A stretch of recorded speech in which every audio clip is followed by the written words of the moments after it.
Hello and welcome to A Gentle Healing Journey. My name is Rain Francis, and on my channel I talk about how to deal with life's struggles and challenges.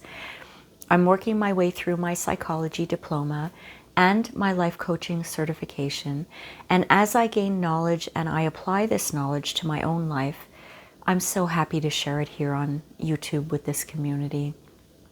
So, we're continuing our discussion about anger today. This is the third video in my anger management series. Today's topic is self-directed anger, also known as self-hatred or self-loathing.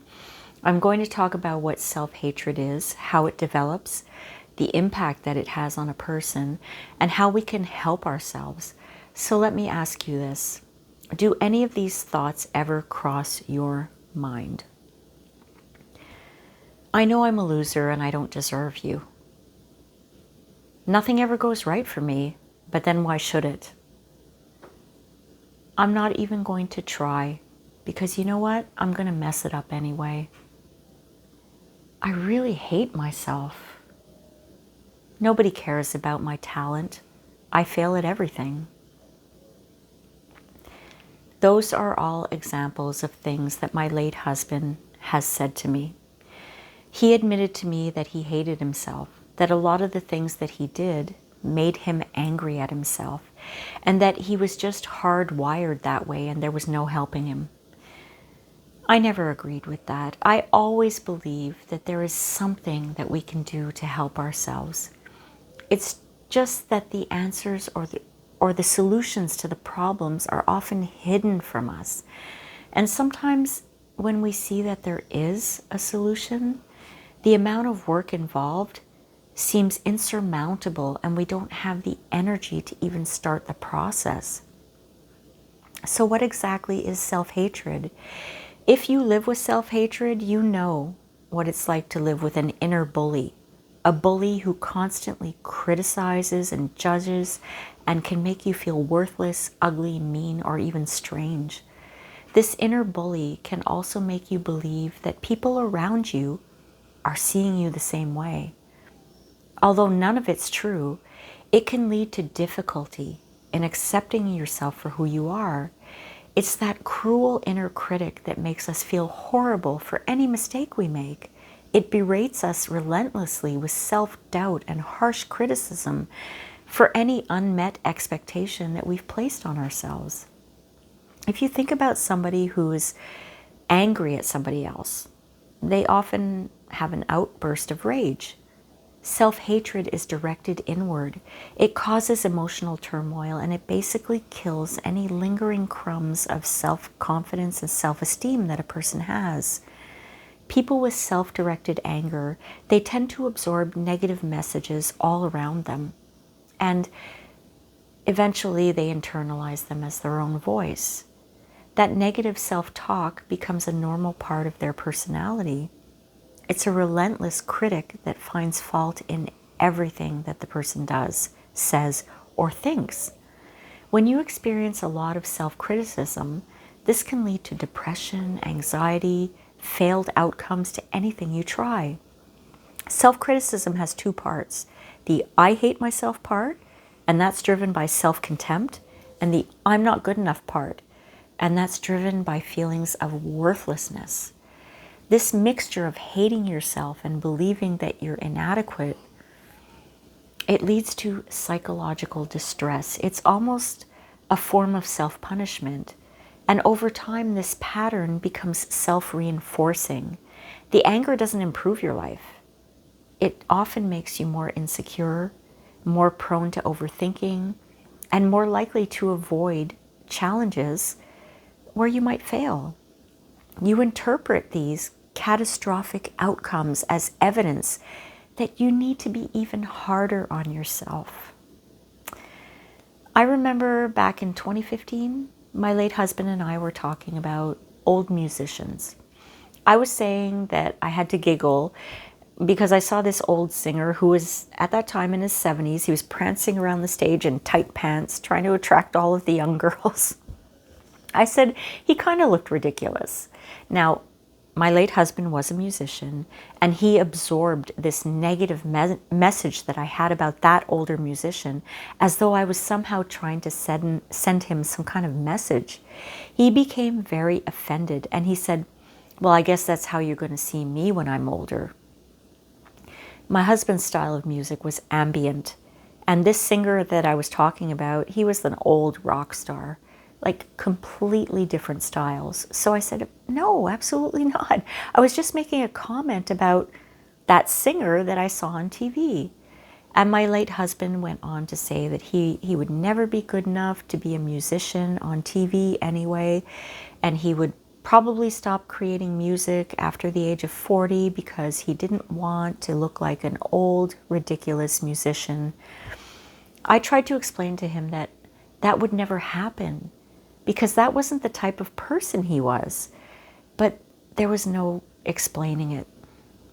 He took what I said as something so personal, and it became part of his inner critic's voice.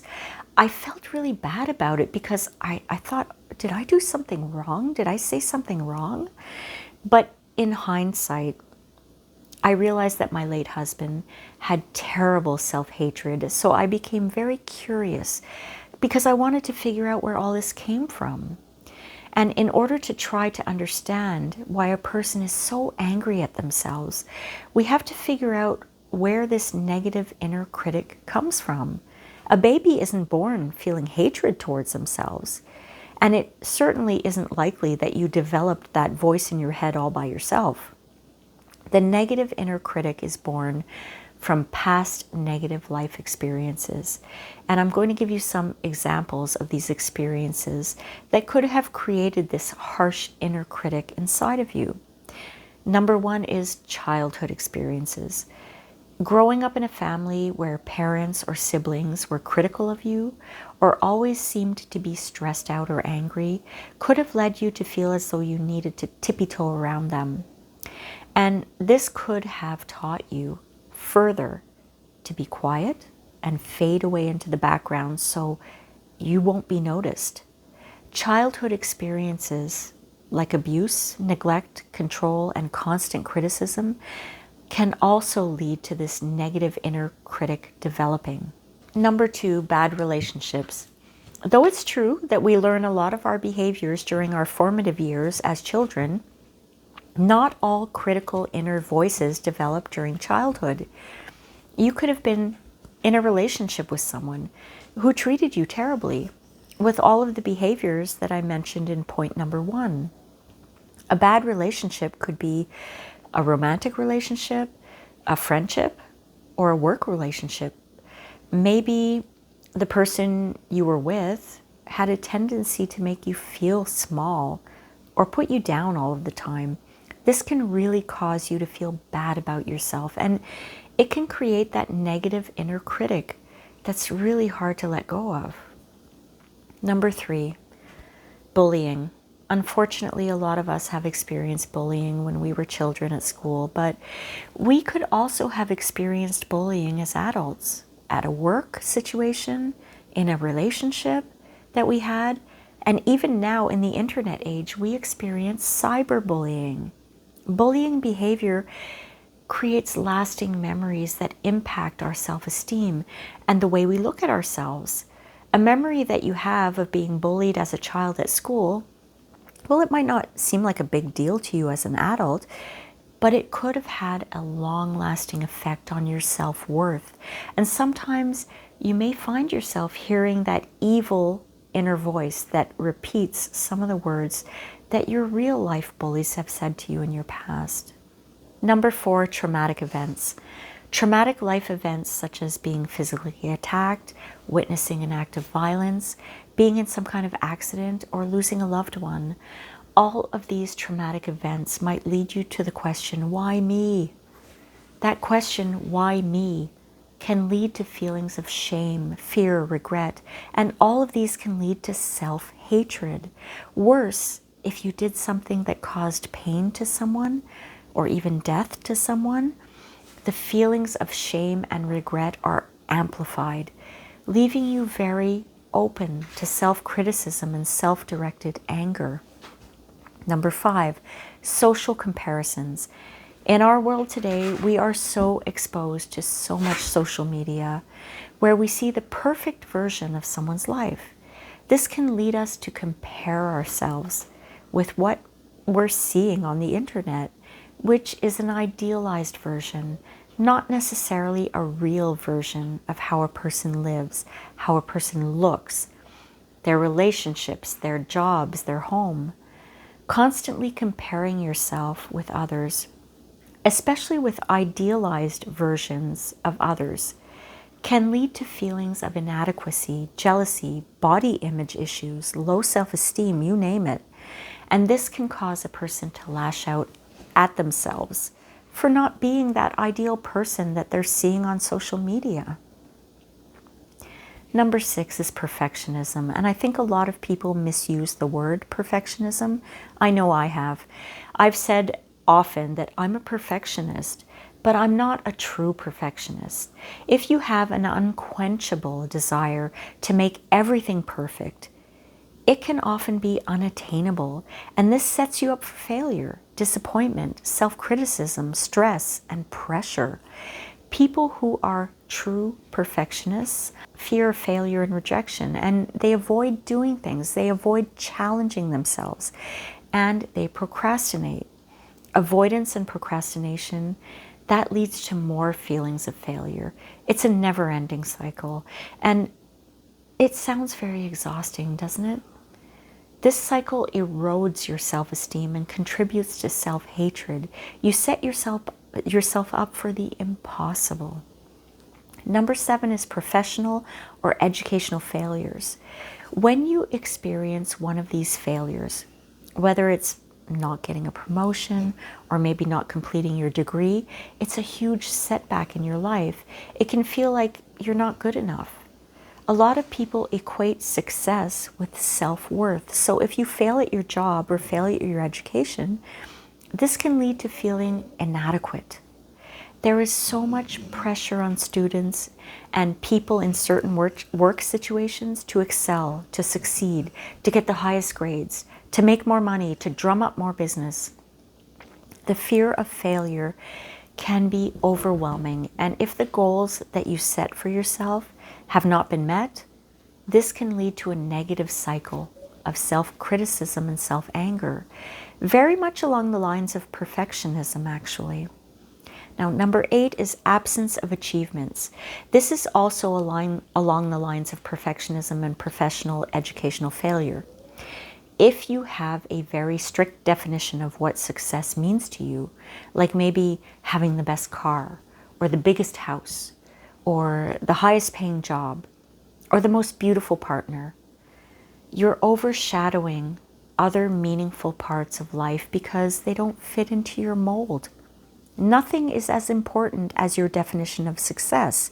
You could have a great family, a loving partner, healthy, happy children, a beautiful home, and a decent job. But these aren't fitting into your mold of success. And if you don't achieve these things, again, this can lead to feelings of inadequacy and self-hatred. Self-directed anger at its core is a mix of shame and guilt. Shame tells you that you're flawed. Guilt tells you that you should feel bad about things that you've done, said, or thought. Together, this is a perfect recipe for anger turning inward. It's important to note that maybe person A could have gone through many of these things on the list and not feel any kind of self-directed anger, while person B may have experienced just one of these things, and they're susceptible to that self-hatred cycle. So what happens if you feel like you're not good enough? You're always criticizing yourself. You're afraid to achieve anything for fear of failure, but you're not aware that it's based on self-directed anger. There are signs that you might be experiencing self-loathing, and this is beyond occasionally having like a negative self-criticism. I want to share some of those signs with you. Number 1 is all or nothing thinking.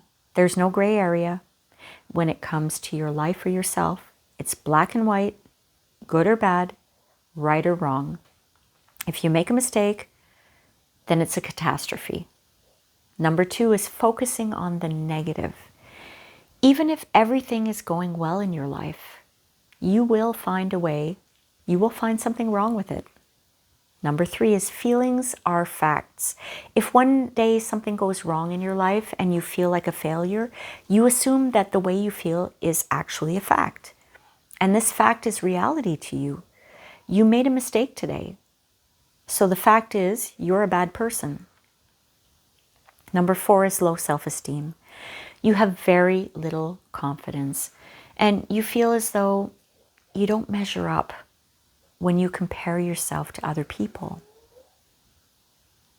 Number 5 is seeking approval. When you seek approval, you identify other people's opinions of you with your self-worth. Your opinion of yourself will likely change depending on other people's opinions of you. The way you feel about yourself, the way you see yourself, this is all dependent on what other people think of you. Number 6 is the inability to accept compliments. Now, we all sometimes have difficulty accepting compliments, but if you are someone who experiences self-hatred, it's intensified. If someone pays you a compliment, you are immediately suspicious about their motives. Maybe they're just trying to say something nice to you to get something out of you. You can't see a compliment as being genuine. So you tend to brush it off like it's something else. Number 7 is not fitting in. You often feel like you're on the outside, like you can't fit in with society. And you perceive that people just don't like you and that they don't want to spend time with you. And instead of trying to make friends or develop relationships, you believe deep down inside that nobody will ever like you, so you don't even try. And this fulfills your belief that you really, really just don't fit in.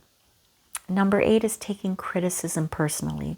Now, this was one of the anger management skills that I spoke about. I think it was the first video that I did in this series. You have a very hard time when someone offers you criticism or even a suggestion or advice. You take it as a personal attack and you hold on to it for a very long time. Number 9 is jealousy. You find that you're jealous of people who maybe they've succeeded in areas of their lives where you wanted to succeed in your life. You're often jealous of other people's happiness as well.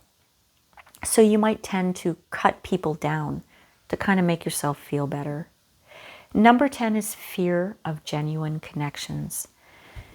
You may push people away because you're afraid that if you get too close to them or let your guard down, you'll end up getting hurt in the end. And this is along the lines of feeling like you're never going to fit in with society. And number 11 is self-pity. You often feel like a victim. You feel as though everything in life is against you. Everyone in life is against you. And you'll never get a break. Nothing goes right. You focus your thoughts on everything that's gone wrong in your life instead of celebrating what has gone right. We all have our challenges, but someone who has self-directed anger will feel sorry for themselves a lot of the times. And unfortunately, this will lead to them blaming themselves for not having an easy or happy life. Number 12 is fear of achievement.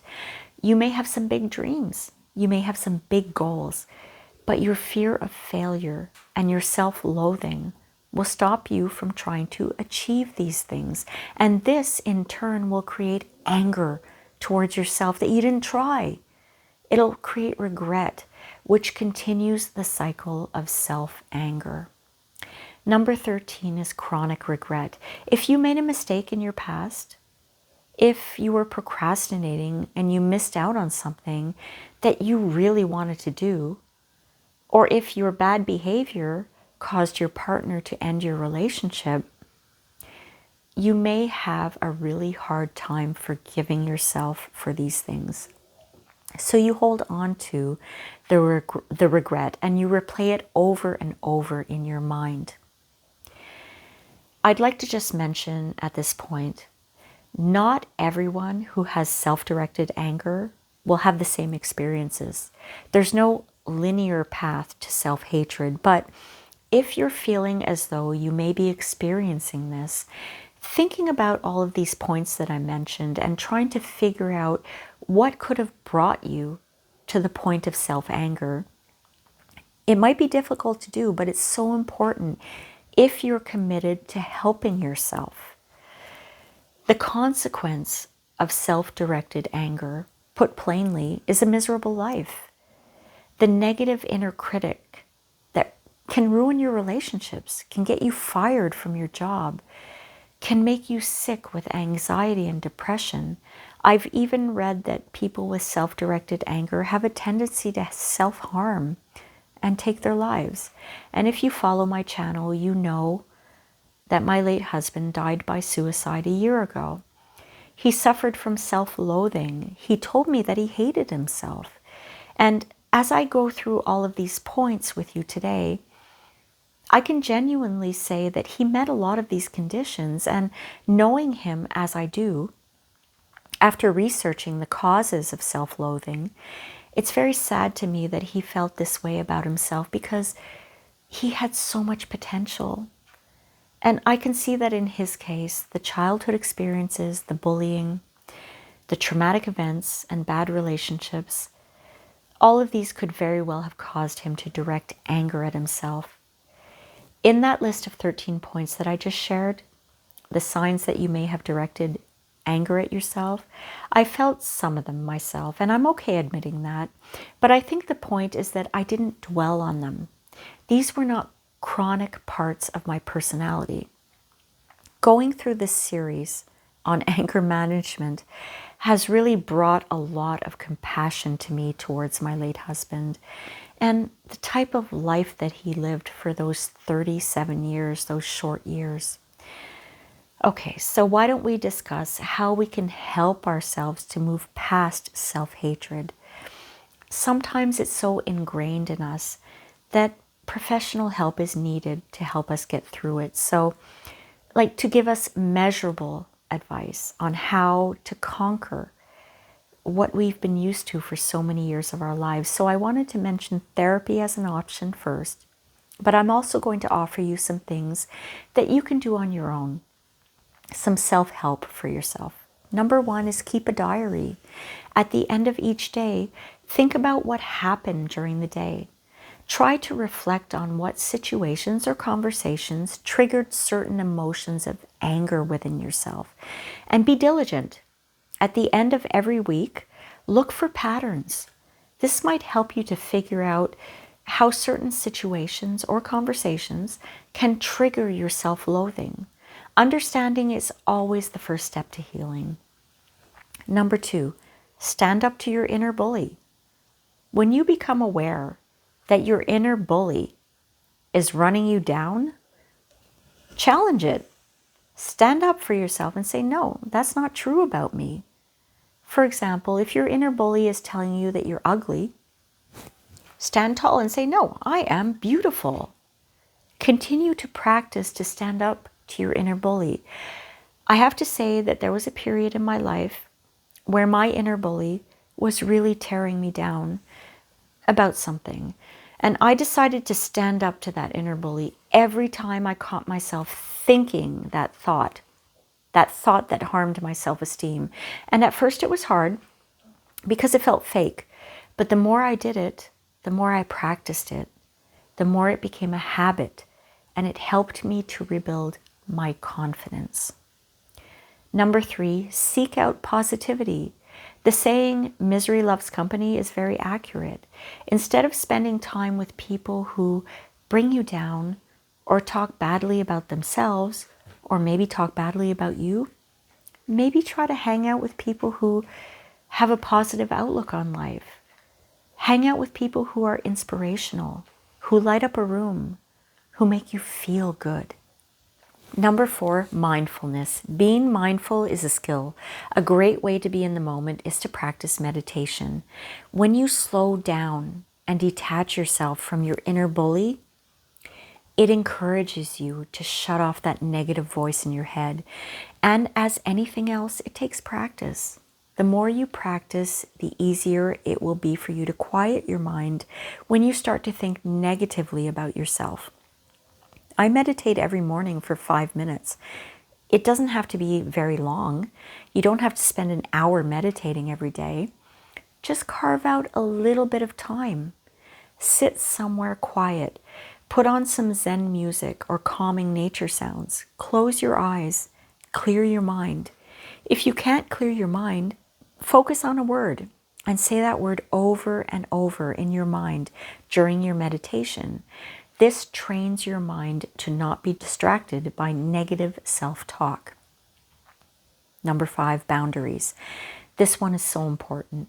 When you're healing from anything, you need to respect your own limits and your own needs instead of pushing yourself to the breaking point. And this is especially important for people who have perfectionism.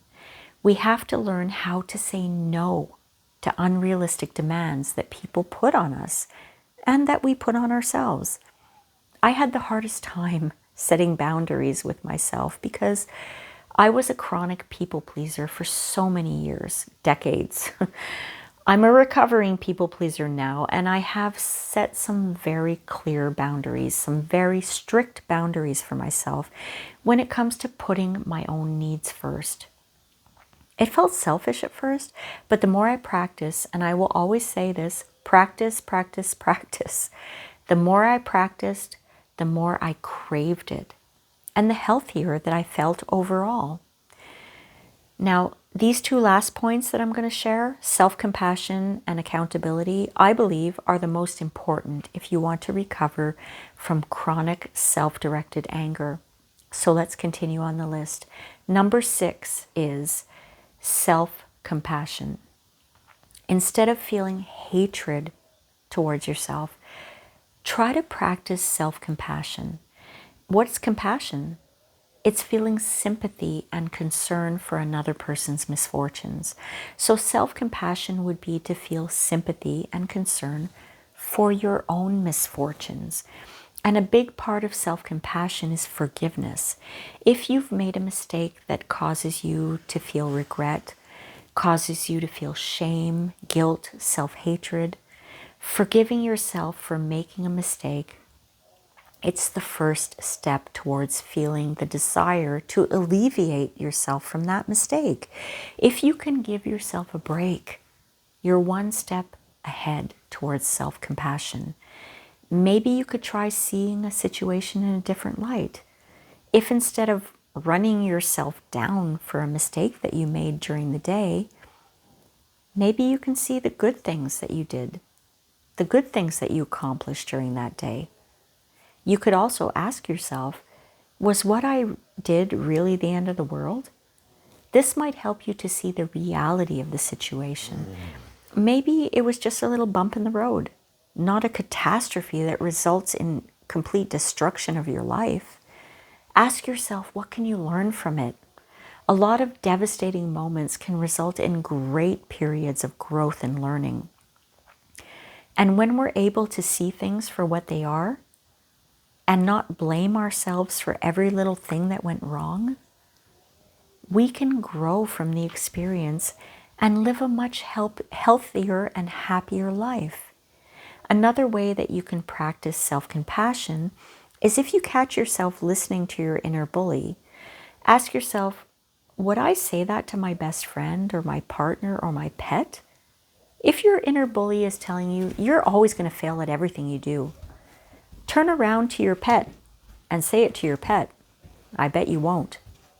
This brings awareness to the situation, and it's an opportunity for you to stand up to your bully, your inner bully, like I mentioned in one of the previous points.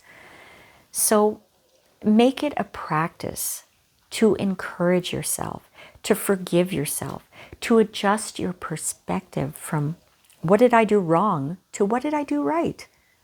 Practice being kind to other people. This will help you to be kind to yourself. Taking care of yourself is another great way to help you rid yourself of self-hatred. When you're active, when you exercise, it boosts your mental health. It helps your self-esteem. And where there is healthy self-esteem, there can't be self-directed anger. Spend some time doing activities that bring you joy, relaxation, and a sense of accomplishment. Start a hobby. Go into the woods and walk. Enjoy the quiet of nature if you can, and surround yourself with like-minded people. As mentioned previously, don't surround yourself with negative people who hate themselves. All of these things will help you to practice self-compassion when you have a moment of maybe self-directed anger. Number 7 is accountability. Something that might be confusing to people is that they may feel that self-anger means that they have high standards or healthy self-accountability for themselves. The reasoning could be, well, I'm not going to let myself off the hook for a mistake that I made. I care that much about the mistakes that I make.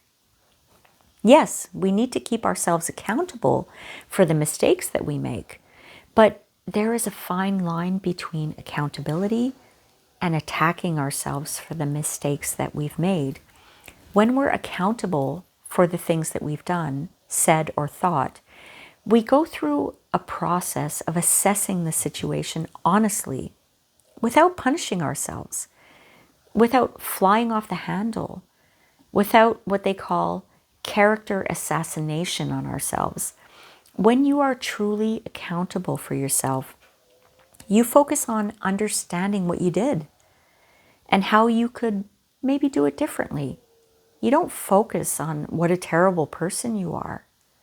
We have to remember that self-directed anger is a learned behavior, and it can be unlearned.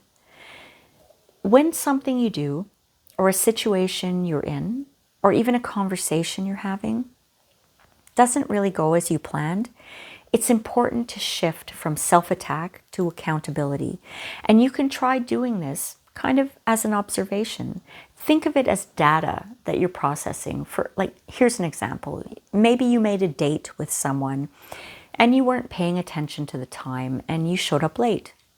That person left because they didn't feel like waiting for you. Instead of attacking yourself by saying, oh my gosh, I'm so unreliable and irresponsible, take accountability. Assess the situation as it is. You weren't paying attention to the time and you were late for your date. You're angry with yourself because you kind of like that person and you wanted to get to know them.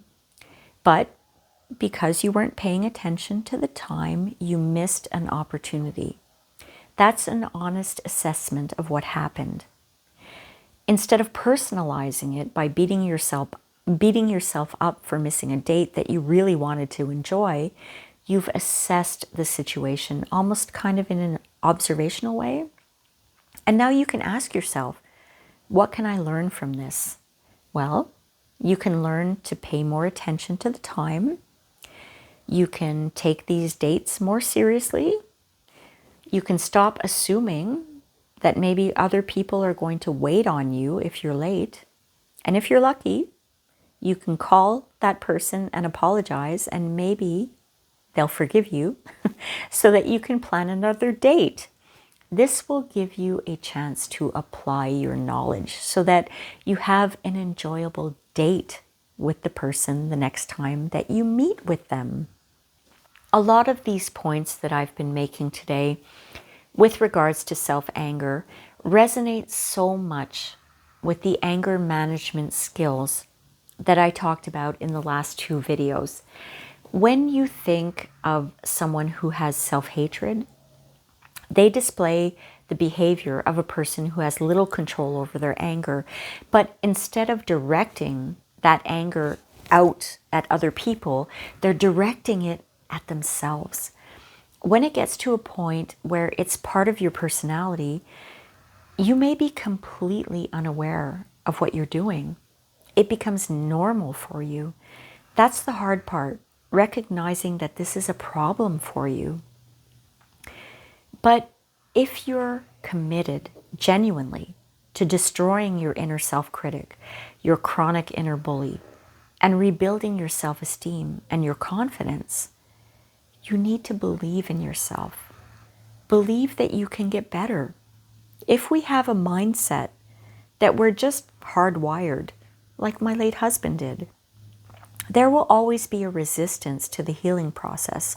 So believe in yourself. I've often heard the phrase, words are spells. What you say to yourself is like magic. If you say to yourself, I am going to have the most amazing day today, the likelihood of you having a good day is really high because you started your day on that positive note. Even if something bad happens, it won't be as bad as if you start your day by saying, I am going to have the worst day of my life today. Words are spells. So if you tell yourself, I will never get better, I will always be depressed, I will always be a loser, then most likely you will have already talked your way into the outcome. So if you truly want to get better, tell yourself that you can get better. Now, nobody can make you do something that you don't want to do. And it may take you years to get to the point where you're ready to believe that you can change. Sometimes we feel trapped in our situation, and that keeps us trapped in those situations. But if you've reached a point in your life where you're seeing other people thriving, you're seeing other people who are happy, you're seeing other people who are grateful and loving life, despite the challenges that they've gone through and are possibly currently going through, and you want to be like that, you can heal yourself.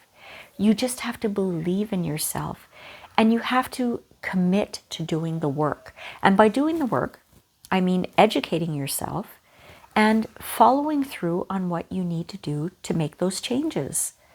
Educating yourself is learning all you can about how you got into the situation you're in, and learning techniques to help you release what's keeping you trapped in a bad situation or mindset.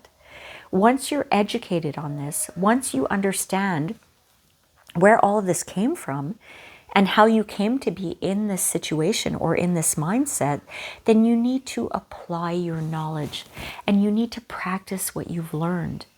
Making great changes towards growth and healing doesn't happen overnight.